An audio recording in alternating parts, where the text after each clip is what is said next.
There's something in your business that either improves pretty much every marketing metric that you care about, or it's losing you sales every single day and it's making scaling impossible. What is that thing? Shock.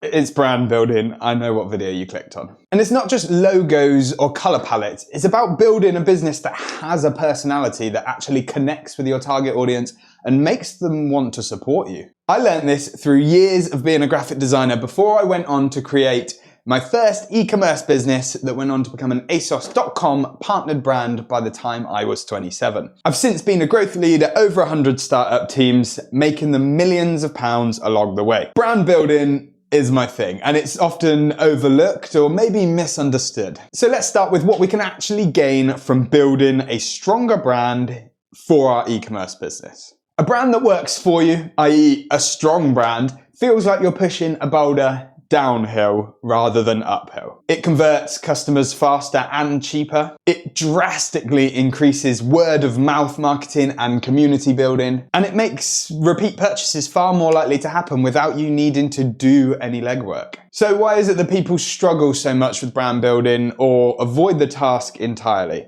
Well, mainly because it's misunderstood as an activity. I bet when you hear the word branding, the first thing that springs to mind is colors and design elements. And although this is part of the process, it's not really the stuff that has the real impact. This imagery is built upon a foundation. So let's talk about what I really mean by brand building. Brands that are successful actively make people feel something. Whether that's a premium fancy feeling that makes you wish you could afford something, or maybe it's the spark of motivation you need in order to keep pursuing your sport of choice, or maybe it's as simple as making them feel like they're a part of a community with like-minded people. It's actually your job to understand what your customers want and then for you to build a brand that supplies that to them. On that note, I'm going to tell you a story.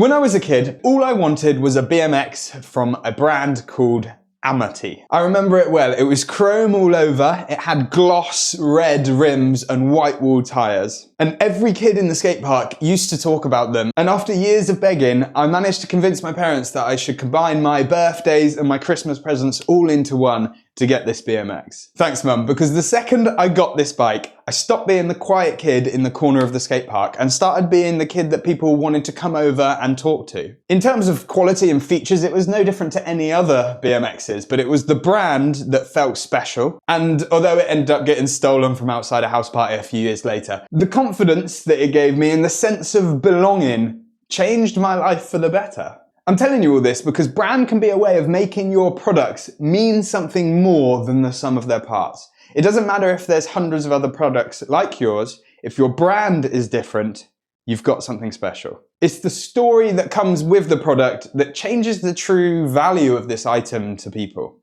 Okay, later on in this video, I'll be walking through the exact branding activities that you could be doing to make sure that your audience has enough connection with your brand. But first, I want to show you some of my favorite examples of branding from modern companies for inspiration purposes. Let's start with a company we all know, Adobe. It would be kind of weird if they weren't good at this, right? In their brand guidelines, their entire first section don't even mention colors or logos. It's all about vision, mission, values, personality traits. These initial decisions allow your design to follow suit, essentially, and for every single part of your branding to be consistent. In fact, consistency is key in branding. Inconsistent branding suggests inconsistent quality or inconsistent results. Whether it's conscious or most likely subconscious, it leaves you with a feeling of something's not quite right here. Once we've written out what personality we want our business to have, then we can move on to how to use design or copywriting or any other creative format to actually achieve that personality. Or obviously at this point you can just hand it to a designer if it's not your area of expertise, which I'm guessing it isn't because you've clicked on this video.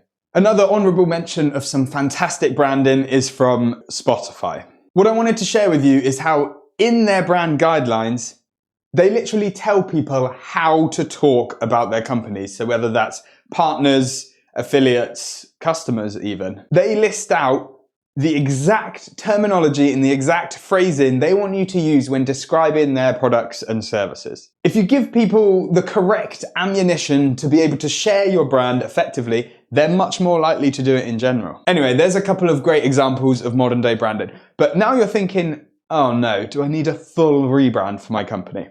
Well, maybe not. Before making that decision, I've got some hard truths for you around full rebrands. They're time consuming, they're hard, and they're likely very expensive if you're not a designer yourself. And what's even worse is that if they're done poorly, they can even cost you revenue in the short term. This is because customers have likely become familiar with your current brand, and a big switch kind of loses that familiarity, it loses the trust. So for all those people on the edge of purchasing, you might just lose quite a large percentage of them, especially if you're changing everything, including your name. The truth is that a full rebrand is a long-term play and can absolutely do wonders on a long enough time horizon, but in the short term, it's often going to lose you a bit of money if it's not done absolutely perfectly. Before taking on a complete rebrand, we essentially need to know that your existing brand is costing you sales and revenue in its current form, and it's time to make a change. Okay, let's stop thinking hypothetically and let's get into some actual action. I'm going to talk you through some brand building activities that you can actually do today to improve your sales and revenue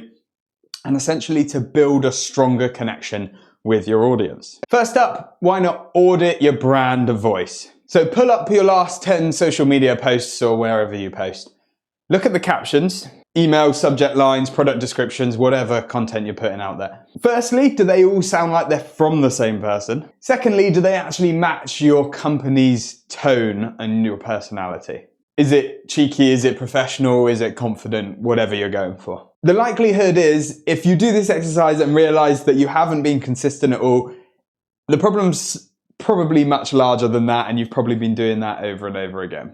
Activity number 2, let's redesign your customer experience. So from the first click in your customer's experience of your brand, all the way from them clicking on an ad or them seeing something of yours, all the way through this journey to the end where they've purchased several times over, we want to do a customer journey audit. Essentially, we want to run through this process with a fresh pair of eyes, and it's even better if you do get somebody else's fresh pair of eyes with their permission and get them to talk out loud as they're going through it. Then collect all this feedback and use every single touch point as an opportunity for you to share more of your brand with that customer. Number 3, exactly what I'm doing here, getting on camera. Even if it's just a quick story or maybe it's behind the scenes footage, getting in front of camera is the quickest way to connect with people. They can really tell what you're about. They can connect with you as a person.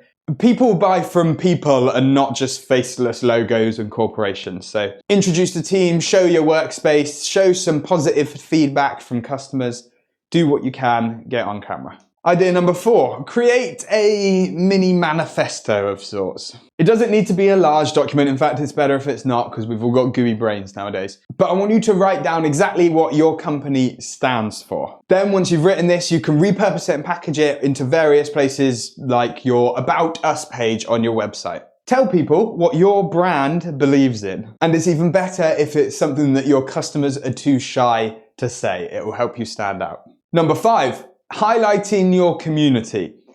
This is a double-edged sword. Wait, that's not the right phrase, is it? Double-edged sword means it could be a bad thing. This is 2 birds, 1 stone. That's better. Repost user content. Show users happily using the product. Show the customer reviews with some of your personality thrown in. And essentially just celebrate your fans.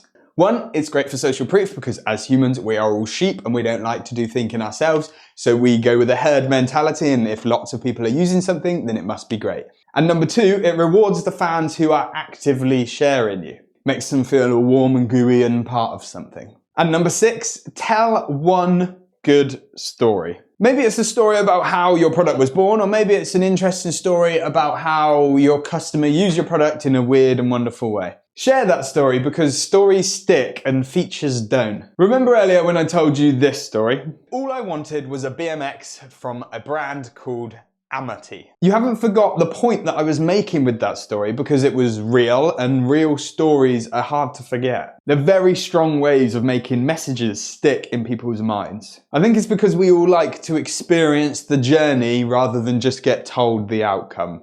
Actually, in fact, this is a delightful segue into my next section. How do I know what the right brand to build is?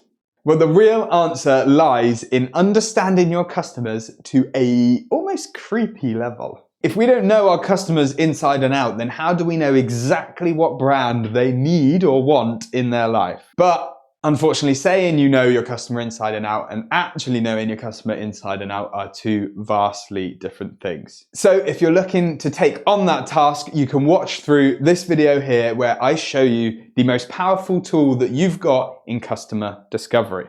See you there.